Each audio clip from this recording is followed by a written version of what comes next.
सबको जय मसीह की। आज इस सवेरे समय पर आप लोगों को इस YouTube के चैनल के द्वारा मिलने में मैं अति आनंदित हूँ और परमेश्वर के वचन को आप लोगों के बीच में लेके आने में मैं बहुत आनंदित है। मेरे प्रियो, सब लोग सही सलामत है?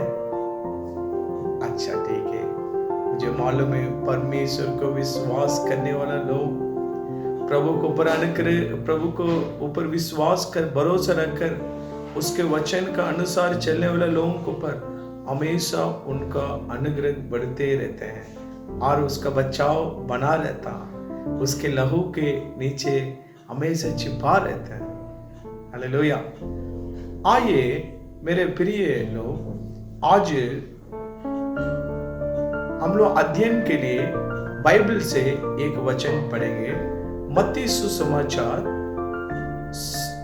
7 अध्याय 24वां वचन। वहां पे क्या लिखा है आप लोग पढ़ सकते हैं।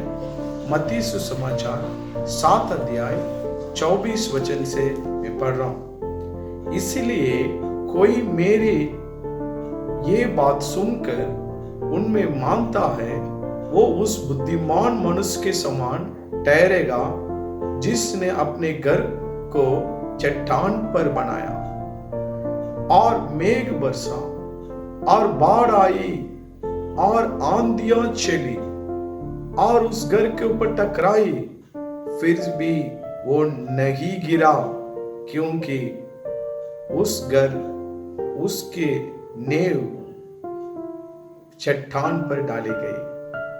वहां पे परंतु कोई भी ये बात सुनकर और उन पर नहीं चलता, वो निर्बुद्धि मनुष्य के समान ठहरेगा जिसने अपने घर बालू पे बनाया और मेघ बरसा और बाढ़ें आई, आंधियां चली और उसका घर के टकराई और गिरकर सत्यानाश हो गया। मेरे प्रियो, जब यीशु ये बात कह चुका है तो ऐसा हुआ कि बड़े भीड़ उसके उपदेश को से चकित हुए। Hallelujah, hallelujah. मेरे प्रियो, आज सवेरे यहाँ पर हम लोग क्या अध्ययन करने के लिए जा रहे हैं? बुद्धिमान मनुष्य और मूर्ख मनुष्य। बुद्धिमान मनुष्य वही है जो प्रभु यीशु मसीह के वचन को सुनकर, परमेश्वर के वचन को सुनकर उस प्रकार चलता है। वो चट्टान को ऊपर बनाया हुआ घर के समान।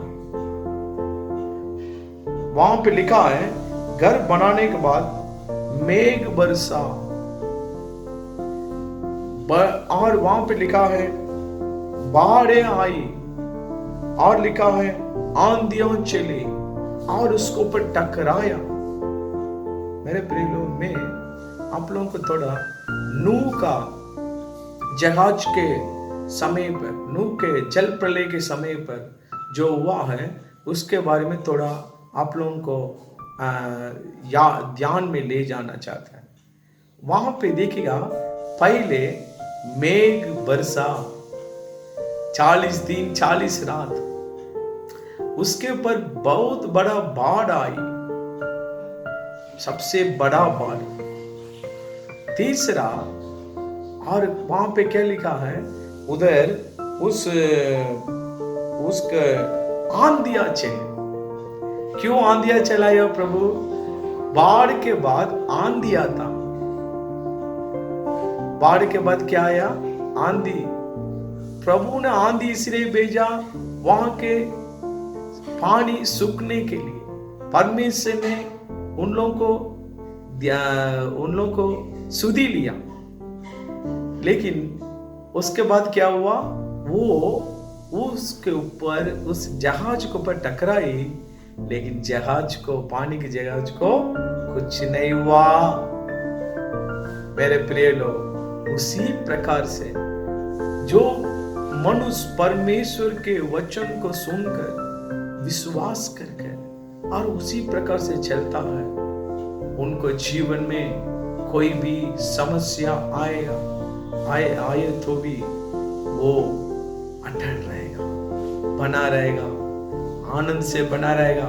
मैं सोच रहा था नूह के जहाज के अंदर जो 8 लोग और बहुत से जानवर, वो बहुत आनंद के साथ रहा। वो जानवर है, फिर भी वो जहाज के अंदर रहने की वजह से सुरक्षित रहा। वो लोग जो परमेश्वर के वचन को सुनने की वजह से नूह और उसको परिवार उसके घर में आनंदित, उस जहाज के अंदर आनंदित रहा। पानी आया, मेघ बरसा, पानी आया और वो पानी हवा चली और उसको ऊपर टकराया, लेकिन उस नाव को, उस जहाज को कुछ भी आंधी नहीं आया मेरे भाइयों, कुछ भी नुकसान नहीं आया। लेकिन भलाई हुआ। भलाई क्या हुआ?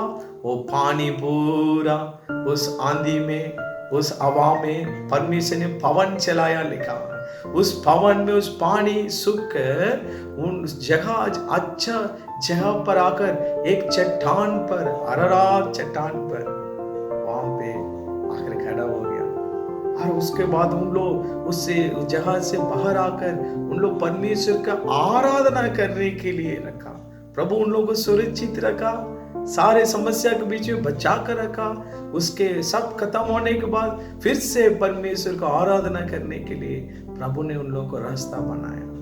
मेरे प्रिय लोग, यही होगा है जो परमेश्वर के ऊपर विश्वास करने वाले लोगों को सुरक्षित रहेंगे। उसके वचन का अनुसार चलने वाले लोगों को यीशु के लहू में बचाकर प्रभु रहेगा। हर प्रकार के समस्या आवे, कोरोना बीमारी आवे, कोई प्रकार के बीमारी महामारी आवे, फिर भी उन लोगों को परमेश्वर बचा कर रखता है। हालेलुया। मैं आप लोगों को याद के लिए एक वचन के ऊपर ले जाना चाहते हैं। प्रकाशित वाक्य 9 अध्याय उधर 3 वचन में आप लोगों को थोड़ा अध्ययन करने के लिए, आपको विश्वास को और बढ़ाने के लिए मैं ले जाना चाहते हैं। यहाँ पे लिखा 9 अध्याय 3 वचन में, उस दुआई में से पृथ्वी पर टिड्डियां निकला है और उन्होंने पृथ्वी को बिच्छुओं की सी शक्ति दी गई और उनसे कहा गया कि ना पृथ्वी को घास को, ना किसी को हरियाली को, ना किसी पेड़ को हानि नहीं पहुंचाना, केवल उन मनुष्य को ऊपर हानि पहुंचाएगा जिसमें माता पर परमेश्वर की मोहर नहीं। मेरे प्रियो, अंतिम दिनों में परमेश्वर टिड्डियों को भेजेगा। आजकल इधर में खबर में सुना है, भारत में, इंडिया में टिड्डियां लाखों आया, पुरुष और स्त्री दोनों मिलकर टिड्डियां वह आया हुआ। और उस टिड्डिया को परमेश्वर ने क्या आदेश दिया, और उनको कि दुनिया में किसी पेड़ पक्षी वस्तुओं को नहीं खाना, सिर्फ जो लोगों को जो मनुष्य जो मोहर को नहीं छापा हुआ है, उन लोगों को जो वहां पे लिखा है, जो मोहर लगा हुआ, वहां पे मैं पढ़ रहा हूं, वहां पे लिखा है उस मनुष्य को जिनके कंधे परमेश्वर को मोहर नहीं है। मेरे प्रिय लोग, जिसके ऊपर परमेश्वर का मोहर नहीं है, उनको वो टिड्डियां नाश करता है। परमेश्वर के मोहर मतलब क्या? प्रभु उनको ऊपर मोहर लगाता है जो उनको वचन को, उनको यीशु मसीह के ऊपर विश्वास करके, उसके ऊपर भरोसा करके, उसके मार्ग में चलने वालों को वहां पे परमेश्वर पवित्र आत्मा की मोहर लगाता। और इस टिड्डिया को क्या आदेश दिया गया? जिस माता पर मोहर नहीं है उसको क्या करिए? सबको ना समस्या इतना समस्या आ जाता है, उन लोगों ने लोगों को मार डालने के तो नहीं, पर 5 महीने तक पीड़ा देने वाला अधिक पीड़ा रहता। जो परमेश्वर के वचन के अनुसार नहीं चलता है, उसके जीवन में पीड़ा रहता है, दुख भरी हुई जीवन, समस्या भरी हुई जीवन।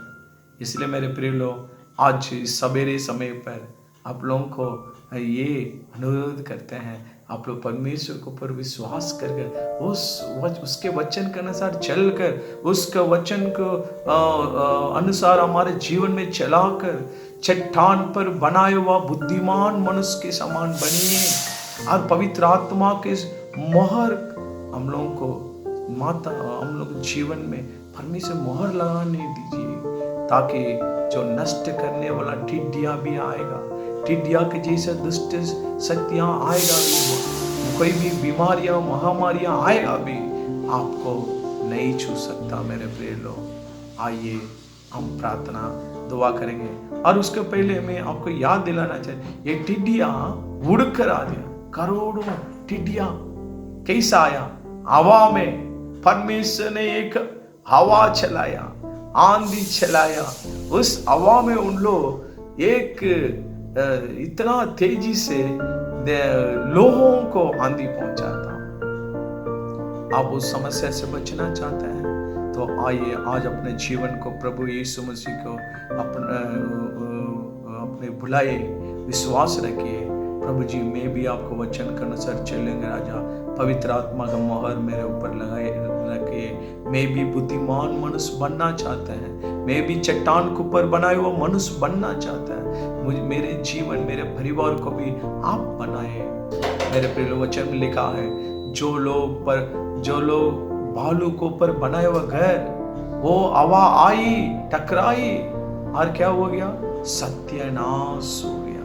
मेरे प्रियो, आज सवेरे आपका जीवन सत्यानाश में नहीं जाना, आप लोगों का जीवन परिवार चट्टान, यीशु मसीह के चट्टान पर आपका जीवन में आधारित करके उसके मार्ग पर चलकर और जीवन का आशीष पाइए। प्रभु इस वचन के द्वारा आपको आशीष देगा।